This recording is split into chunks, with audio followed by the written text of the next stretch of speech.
Ethiopia is the cradle of human being, the birthplace of coffee, and different things that the world don't know about.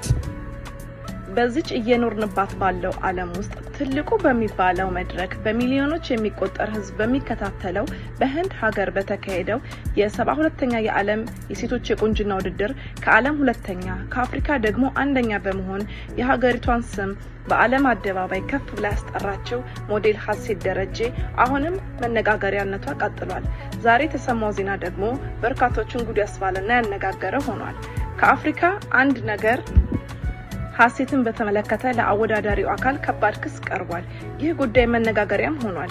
ይህ ክስ ከወዴት ሊያመራ ይችላል? የትኛውስ አካል ነው ይህንን ክስ ያቀረበው የሚለውን እንደሚከተለው አቀርባለን። በሌላ በኩል ደግሞ ሞዴል ሀሴት ሁለተኛ በመውጣቷ የምታገኘው የገንዘብ መጠን እና ሌሎች ጥቅሞች ይፋ ሆነዋል። ለመሆኑ ምን ያህል ገንዘብ ወደ ካዝኗ ታስገባለች የሚለውንም አብረን እንዳስሳለን። ሰላም ጤና ይስጥልን የተወደዳችሁና የተከበራችሁ ቤተሰቦች፣ ሳምንቱስ እንዴት አለፈ? ሰላም እስከረማችሁ ወይ? በዚህ ባሳለፍነው ሳምንት ኢትዮጵያን የሚያስደስት እንዲሁም በዓለም ደረጃ ስሟን የሚያስጠራ አንድ ውጤት አግኝተን ነበር፣ በቁንጅና ውድድር ማለት ነው። ይህንንም ለእናንተ ለተመልካቾቼ በዜና ጥንቅሬ በመረጃ ጥንቅሬም ወደ እናንተ አድርሼ ነበር። እንግዲህ ዛሬ ደግሞ አዲስ የሰማነውን መረጃ ለእናንተ ለማቅረብ ወደድን። እንዲህም ስንል አቀረብንላችሁ። በዓለም አደባባይ በአትሌቲክስ ከፍ ብሎ ሲጠራ የነበረው ስማችን ከሰሞኑ ደግሞ በሴቶች ቁንጅናም ስማችን በዓለም መድረክ ላይ ከሀሴት ጋር ተያይዞ ኢትዮጵያ የሚለው ስም ተደጋግሞ እየተጠራ ይገኛል። የተለያዩ ሚዲያዎች ላይም የሀገራችን ስም ተያይዞ እየተነሳም ነው። ከ109 ሀገራት የተውጣጡ ቆነጃጅቶች ጋር በተካሄደው ውድድር የሀሴት ደረጀ በመስገርም መልኩ ተፎካካሪዎቿን እየተረታች በመጨረሻም ከሁለት ተወዳዳሪዎች ጋር ቀረች። ሀሴትና የታይላንዷ ተወካይ ኦፓይ በመጨረሻም የ2025 የቁንጅና ውድድር የታይላንዷ ተወዳዳሪ ስታሸንፍ ኢትዮጵያዊቷ የኛዋ ቆንጆ ደግሞ በሁለተኛ ደረጃን በመያዝ ለሀገሯም ለአፍሪካም ኩራት ሆናለች። አምላክ ውብ ተፈጥሮን ያደረገላት ሀሴት ውስጣዊም ሆነ ውጫዊ ሆኖት በመጠበቅ ሚሊዮነር ለመሆን በቅታለች። አንዳንድ ሰዎች ውበት ከፈጣሪ ተሰጥቷቸው በተለያዩ ሱሶች ምክንያት ውበታቸውና ችሎታቸውን ሳይጠቀሙበት ያልፋሉ። ይህም የብዙዎች ታሪክ ነው።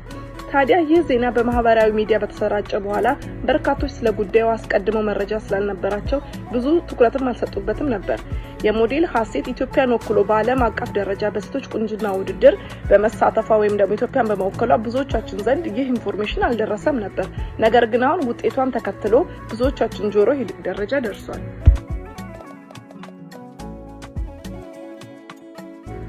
የኋላ ግን ብዙዎችን ቀልብ በመግዛት መነጋገሪያም ከመሆን አልፎ የአሜሪካ ኤምባሲን ጭምር እምቁና በመስጠት እንኳን ደስ አለሽ ሲል መግለጫ ሰጥቷል። መግለጫውም ይህንን ይላል።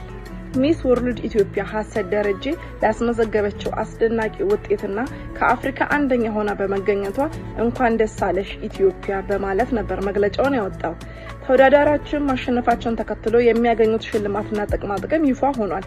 በዚህ ውድድር ከ1 እስከ 3 የወጡት ሽልማት ያላቸው ሲሆን አንደኛ የወጣችው ታይላንዳዊቷ በአልማዝ ፈርጥ ያጌጠ ዘውድ ትሸለማለች። ከዚህም በተጨማሪ ለአንድ አመት ያህል በእንግሊዝ ሙሉ ወጪዋ ተችሎ ቢዩቲ ዊዝ ፐርፐስ በሚለው ፕሮጀክት ስር ዓለም አቀፍ የበጎ አድራጎት ጉዞ ተዘጋጅቶላታል። ሁለተኛ ወጣችው የኛዋ ሀሴት ደረጀ ደግሞ $500,000 ወይም ደግሞ በእኛ የ67 ሚሊዮን ብር በላይ የምትሸለም ሲሆን በዓለም ታዋቂ ከሆኑ ዲዛይነሮችና የፋሽን ካምፓኒዎች የነጻ የስራ አቅርቦት ተሰጥቷታል። ታዋቂዎቹ የሜካፕ እና የፋሽን ካምፓኒዎች የተለያዩ የማስታወቂያ ስራዎችንም ሰጥተዋታል። ብራንድ አምባሳደር በመሆን በሚሊዮን የሚቆጠሩ ገንዘብ ወደ ግል ካዝኗ ማስገባትም ትችላለች።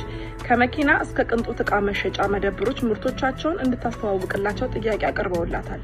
እንዲሁም ሀሴት ባላት የቪአይፒ ትራቨል ፓኬጅ በዓለም አቀፍ ፕሮሞሽን ካምፓኒዎች ጋር አብራ በመስራት ወደ ተለያዩ ሀገራት ስትጓዝ ቢዝነስ ክላስ ደረጃ እንድትይዝና እንድትጓጓዝ ሁኔታዎችን ይመቻቹላታል። ሌላም ደግሞ በባለ 5 ኮከብ ሆቴሎች ውስጥ በነጻ የማረፍ እድልም ታገኛለች።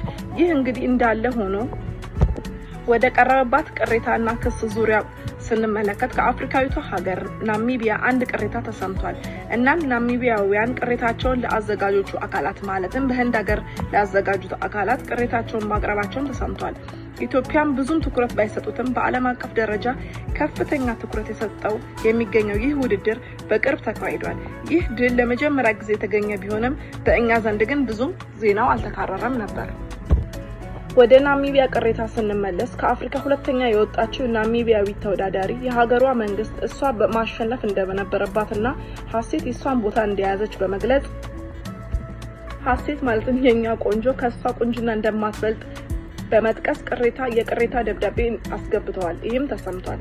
ውሳኔው ግን ደብዳቤያቸው ተቀባይነት እንደሌለውና የተመረጠችው ተወዳዳሪ ማለትም ሞዴል ሀሴት ደረጀ ለቦታው ትክክለኛ እንደሚገባትና ትክክለኛም ቆንጆ እንደሆነች በመግለጽ ነበር በህንድ የተካሄደው የቆንጅና ውድድር ኮሚቴ ጥያቄውን እንዲሁም ደግሞ ክሱን ውድቅ ያደረገው። ይህም ክስ ተቋጭቷል። ናሚቢያውያን ግን ይህንን ሐሳብ አልተስማሙበትም። በተለያዩ ማህበራዊ ድረገጻቸው በፌስቡክም ሆነ በትዊተር ሀሴት አይገባትም እያሉ ይገኛሉ። እኛ ኢትዮጵያውያን ደግሞ እዚህ እንደተለመደው ከሀገር ፍቅር ይልቅ የሀሴት ብሔርን እየጠቀሱ ሲጣሉ ታይተዋል። ይህ ደግሞ ትዝብቶችንም ከተውናል። ብዙዎቻችን ለሀገራችን መቆም ሲቻል በዚህ መልኩ ሀሴትን መደገፍ ስንችል እታች ወርደን በዚህ መገኘታችን በጣም ያሳዝናል።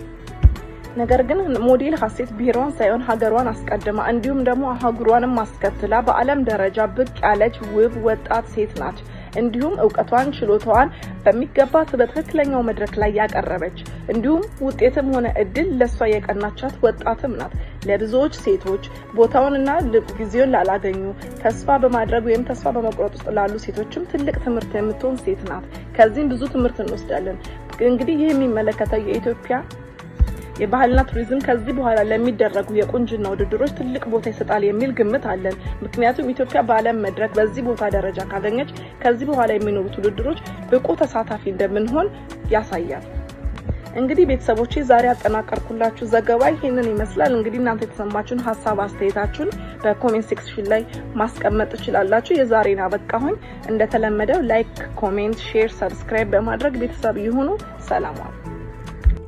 እጅሾይ ከኒ ስለራሽ ምን አይነቷ ጨካኝ ልጆንሽ እኔም ሞዴ አንቺን መውደዴ ጣላረክሽ እንዲነው ወይ ፍቅሬ ጣላረክሽ ነው ወይ ፍቅሬ እኔ ስወድሽ አንቺን ሳፈቅርሽ ቀዘቀዘ ሞቅ ያለው ገላሽ ምን በደልኩሽ ምን አስቀየምኩሽ በይ ንገሪ ምኑ ቅራለሽ ከሄድሽ ቅናሽ አንቺ መንገደኛ እኔን ጥለሽ አርገሽ ብቸኛ አትከሰሽ አትፈሪ ዳኛ እኔ ምን ልፈልግ ቢጤ ጓደኛ